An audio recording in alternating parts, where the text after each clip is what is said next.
El programa de Medicina y Salud de hoy tratará sobre el tema aneurismas de aorta abdominal. Un tema que hemos tocado en varias oportunidades, pero como es una patología realmente muy catastrófica cuando no es atendida a tiempo y cuando no se toman las precauciones del caso, es conveniente que la tengamos presente.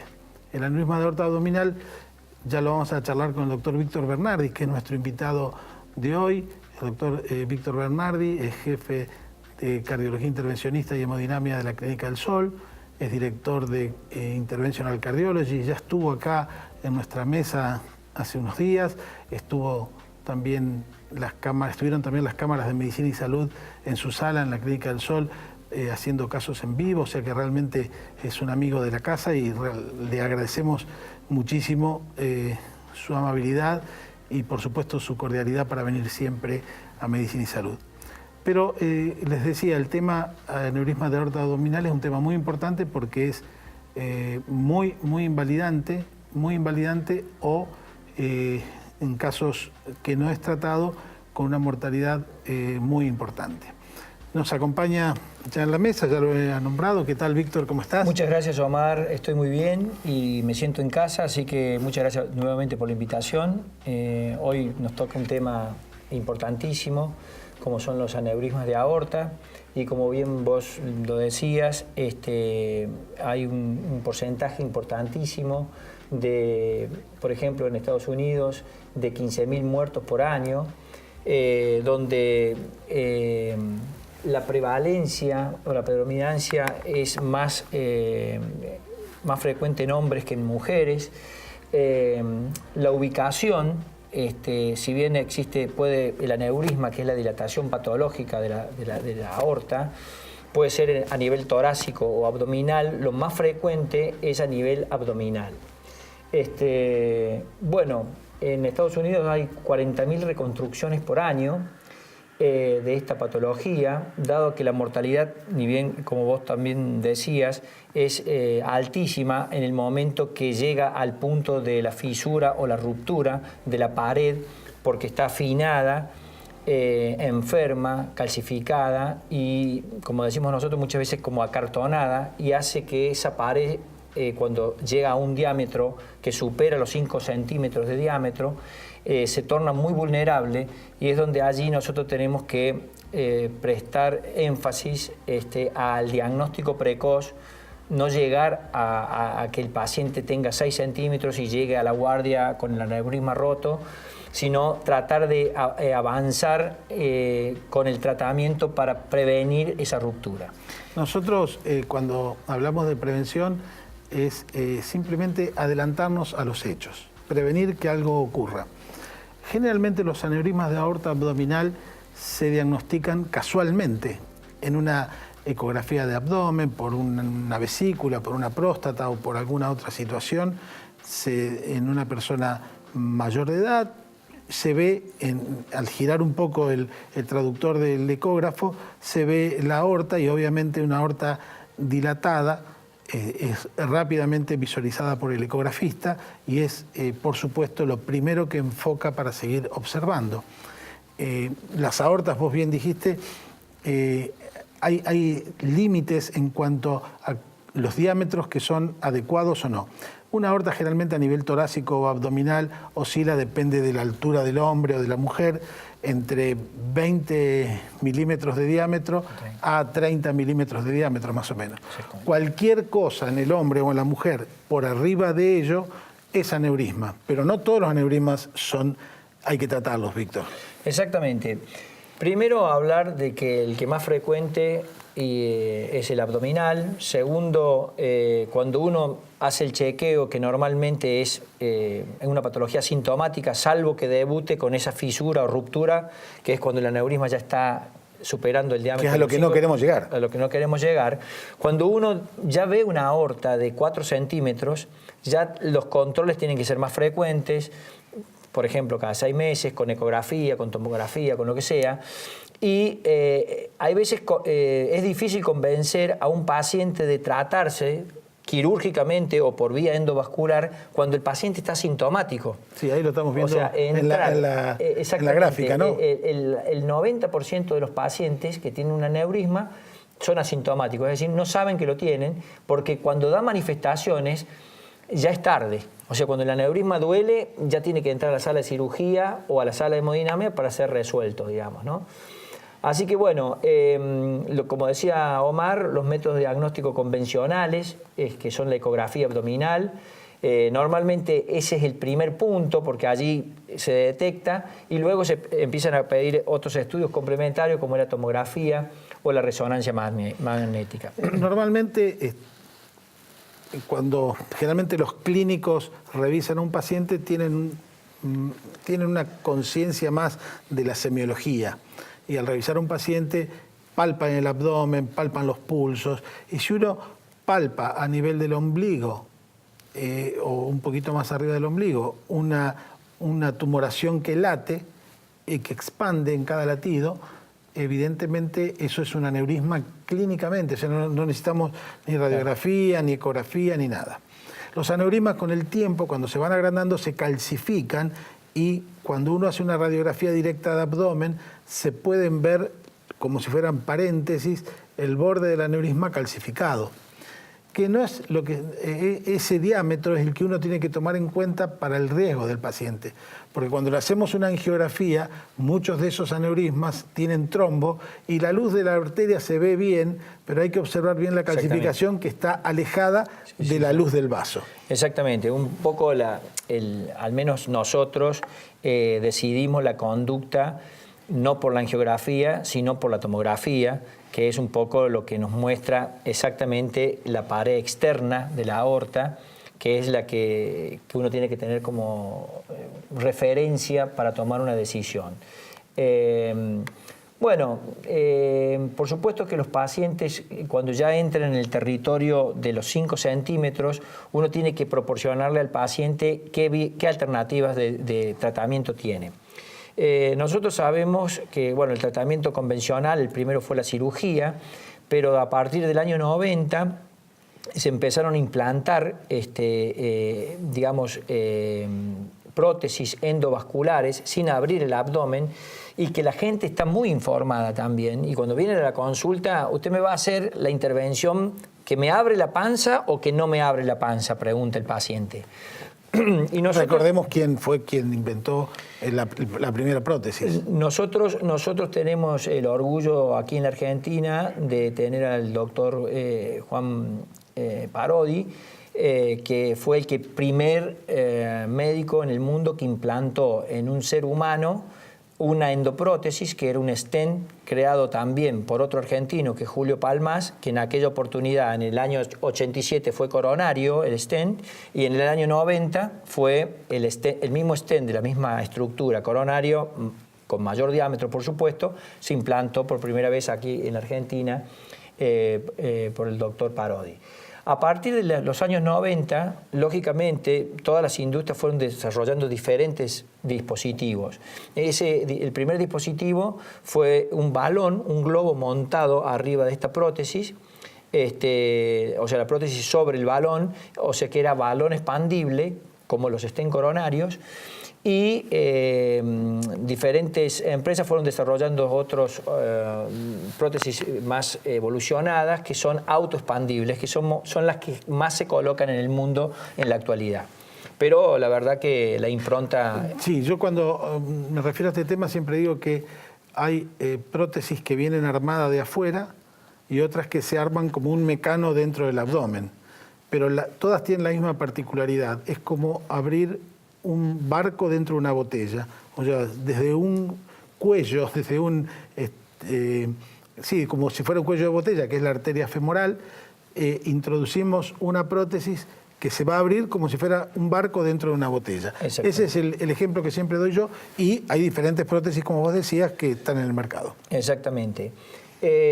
Nosotros también tuvimos la suerte de vivir, y también te incluyo en esto, lógicamente, porque trabajamos mucho tiempo juntos, de probar las prótesis desde que arrancaron prácticamente en la Argentina.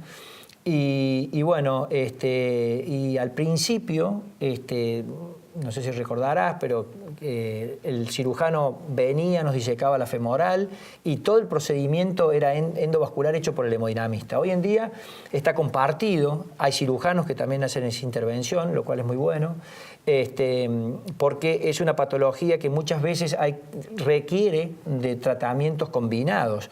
O sea, por ahí se requiere de una endoprótesis y también tiene que ser completada con un tratamiento de bypass para completar el tratamiento. Ahí estaba viendo esa imagen del abdomen hostil, que obviamente ese abdomen no puede ser quirúrgico y eso hace que realmente sea indicación precisa de reparación endovascular. Claro, que se contraindique la cirugía por un lado, porque la morbimortalidad que tiene un abdomen de esta característica, ¿no es cierto?, es elevadísima, y por otro lado, poner en la indicación tipo 1 la colocación de la endoprótesis por vía femoral, digamos.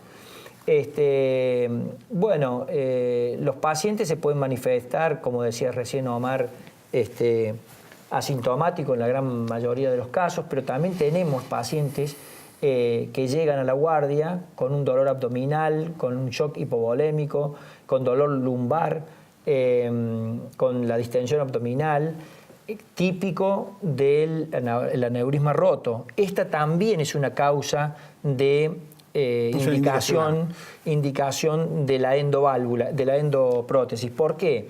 Porque en realidad es mucho más rápido, tiene menos morbimortalidad y digamos, la celeridad con la cual uno resuelve el problema es completamente distinto. Porque este paciente está sangrando. Este paciente está sangrando, con una disección femoral rápidamente accedemos al sitio de sangrado y la endoprótesis cubre dos puntos. Uno, sella el sangrado y por otro lado previene la dilatación a futuro que tenemos con... Cuando nosotros pedimos un paciente que viene estable, pero tiene un aneurisma, ya se diagnosticó el aneurisma, entonces le pide la tomografía, ¿cuáles son las medidas, las indicaciones angiográficas, serían en red de imágenes tomográficas, que hay que tener en cuenta para indicar la endoprótesis?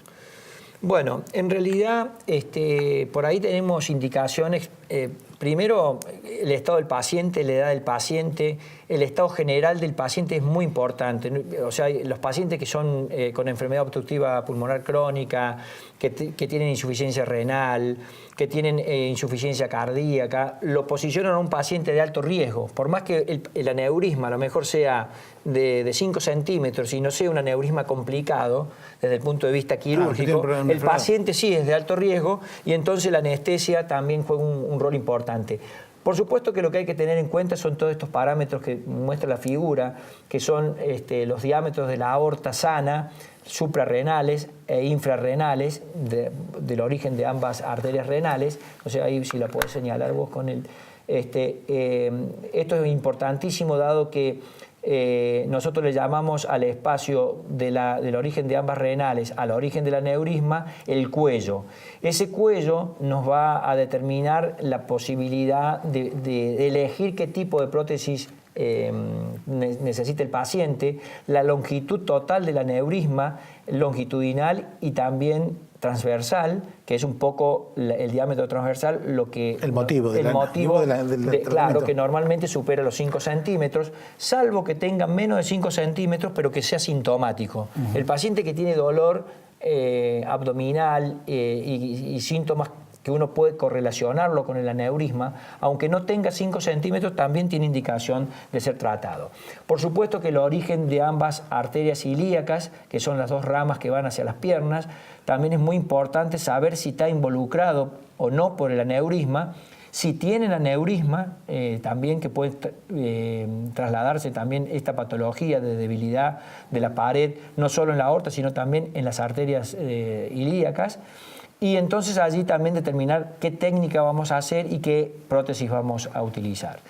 A mí me gustaría hacer después seguro, creo que ahora viene un caso que vamos a ver, pero me gustaría acá hacer un paréntesis.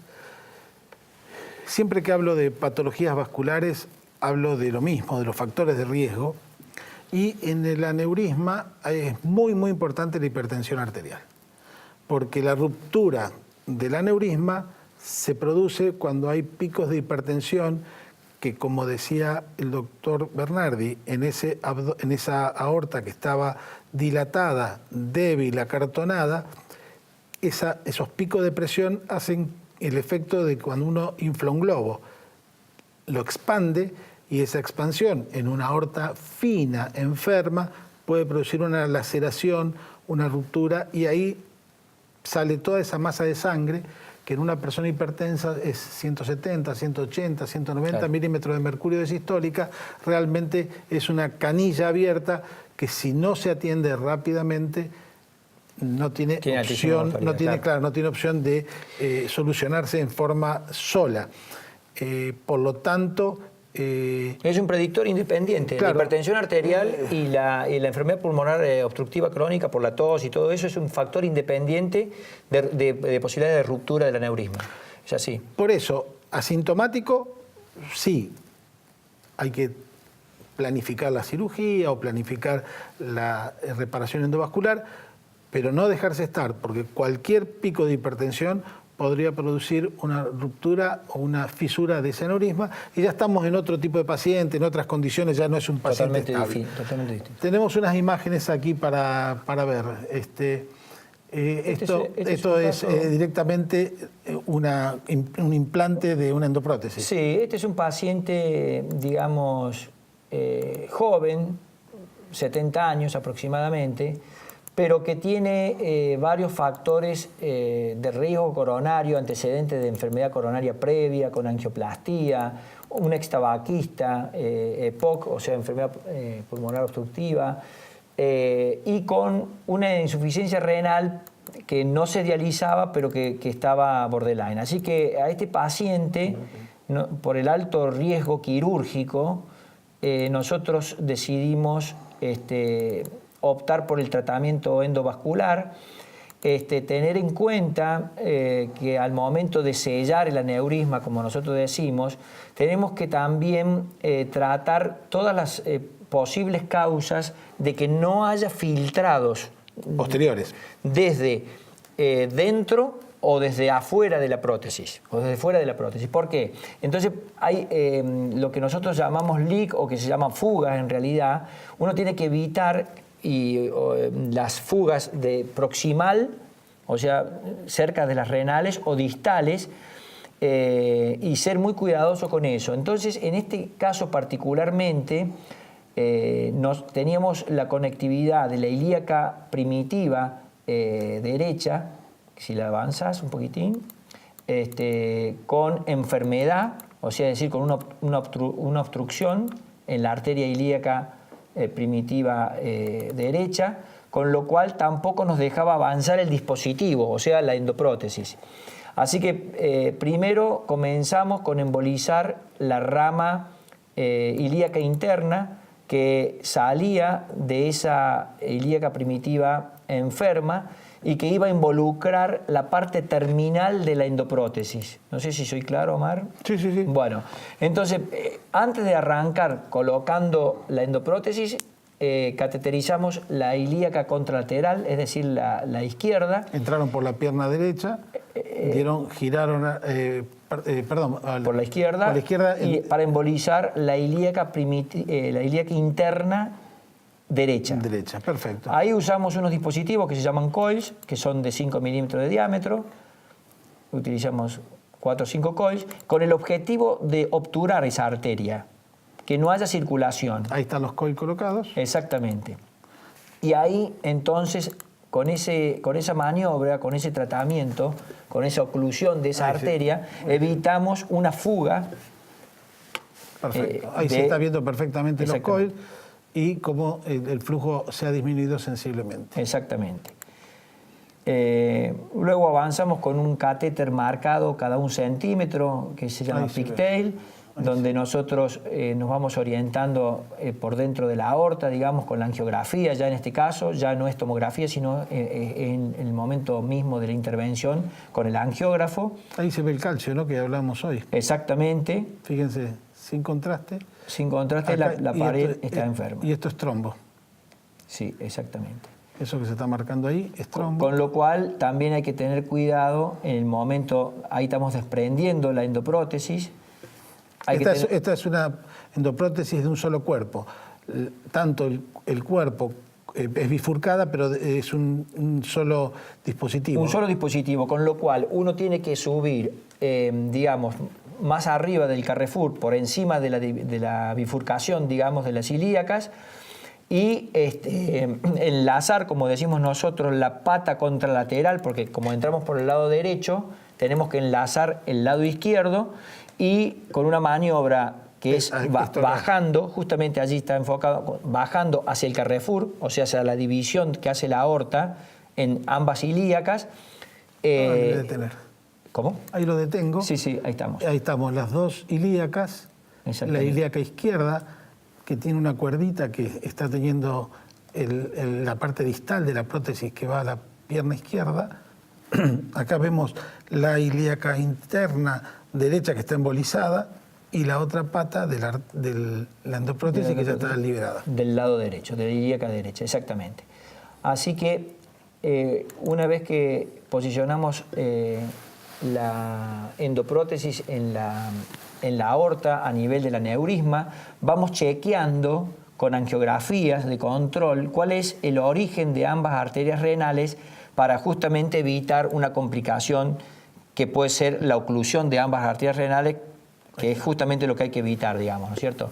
En este caso, el cuello es bastante chico, o sea, bastante corto la longitud entre el origen de las arterias renales y el aneurisma, así que directamente pusimos... Puedo ir para atrás un poquito, ahí están las dos renales, ahí está. Ahí tenés las dos arterias renales, el cuello y donde comienza la endoprótesis. Exactamente. Aquí no hizo falta colocar un CAF, por lo que veo. Por ahora, no. Nosotros decidimos eso, en este caso de esta endoprótesis, que es un Endologic, chequeamos después de liberar el cuerpo y las dos patas con un angiograma. Si hay una pérdida, como nosotros decimos, el leak por el origen de la prótesis, la parte proximal, completamos el tratamiento con un CAF, que es un dispositivo del mismo material, pero con mayor fuerza radial, que va por dentro como telescopada a la endoprótesis y hace una fuerza radial hacia afuera. Es una prolongación de la endoprótesis. Que justamente lo que hace es evitar que se filtre la sangre entre la prótesis y la pared de la aorta enferma. Perfecto. Así que en este caso, no sé si vas a cine y puedo seleccionar la imagen. Bueno,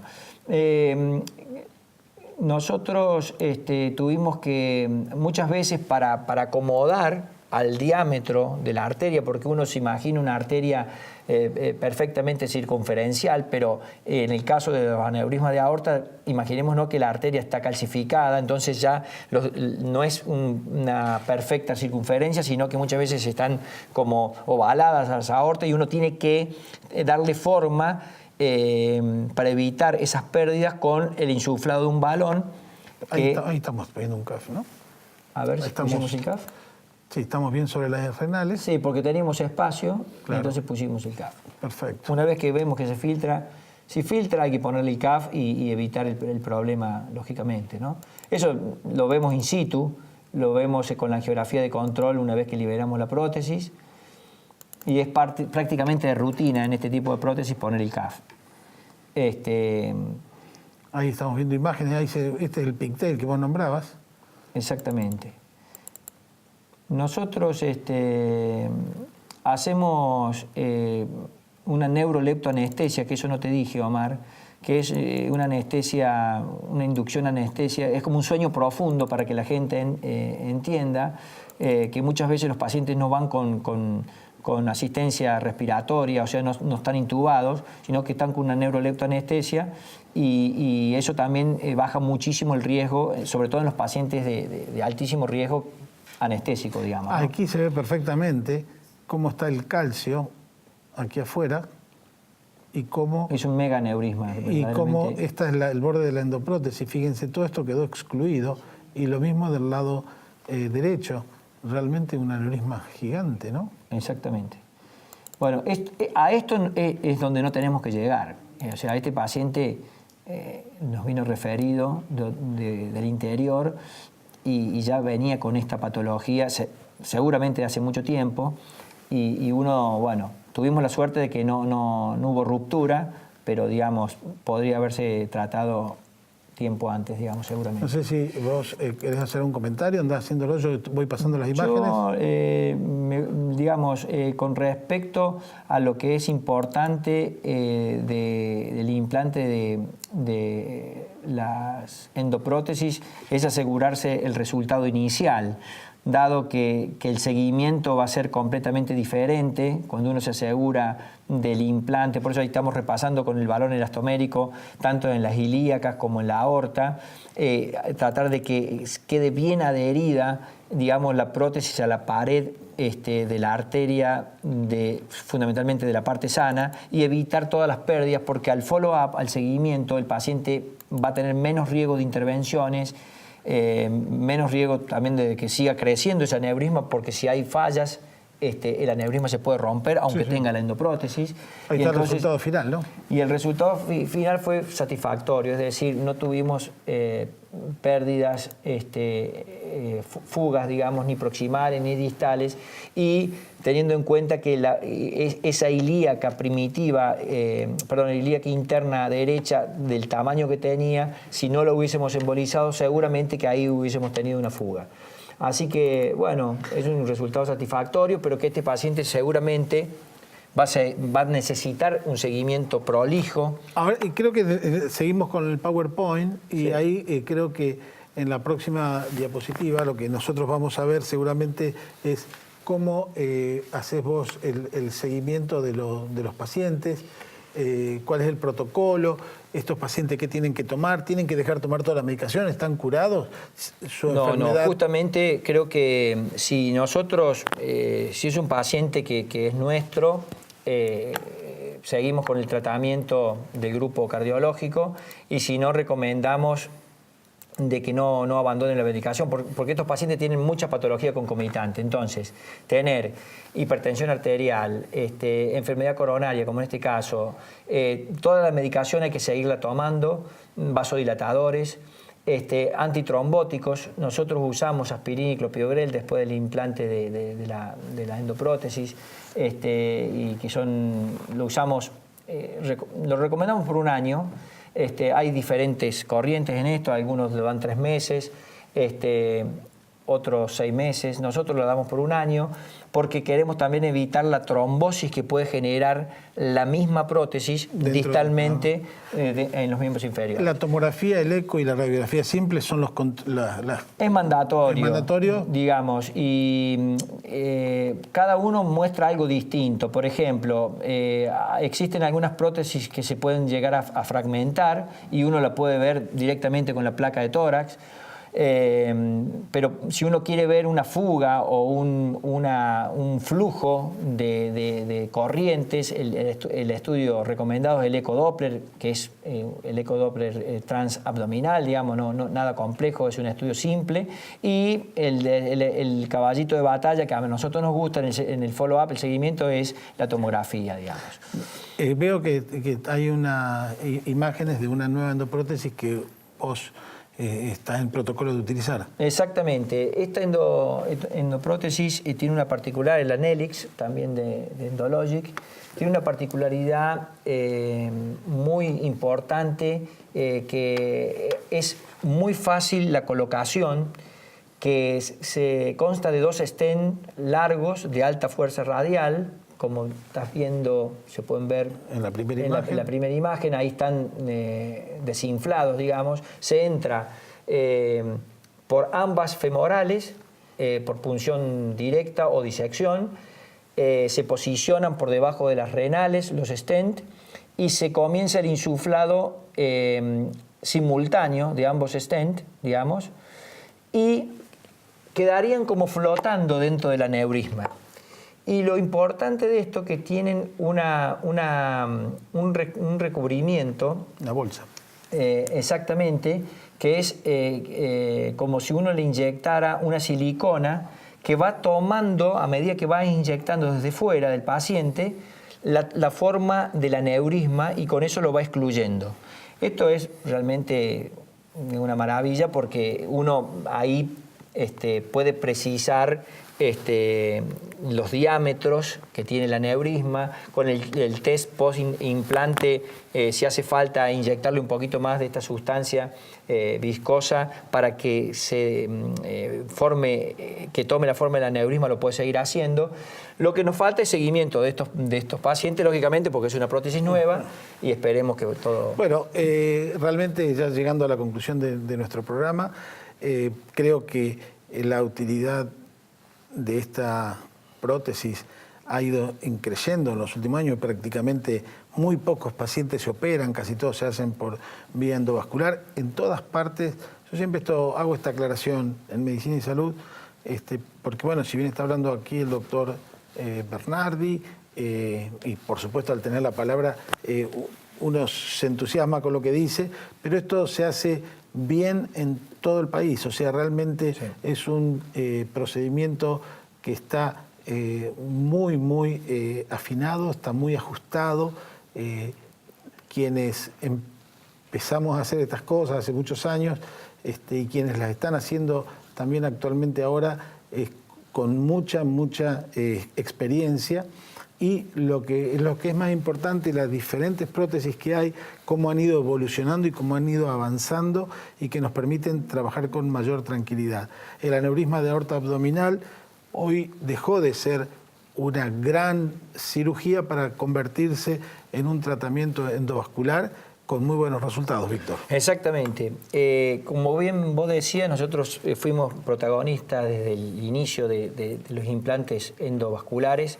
Y los diámetros de los dispositivos, por ejemplo, de 27 French, que es un frenchaje elevadísimo, muchas veces el problema era que no podían avanzar por las arterias femorales y eso se solucionó, se redujo significativamente el diámetro de los dispositivos y eso conlleva un mejor resultado, una menos mortalidad y morbimortalidad. Se acorta el tiempo de internación y bueno... realmente hemos hecho una revisión de aneurisma de aorta abdominal y tratamiento endovascular.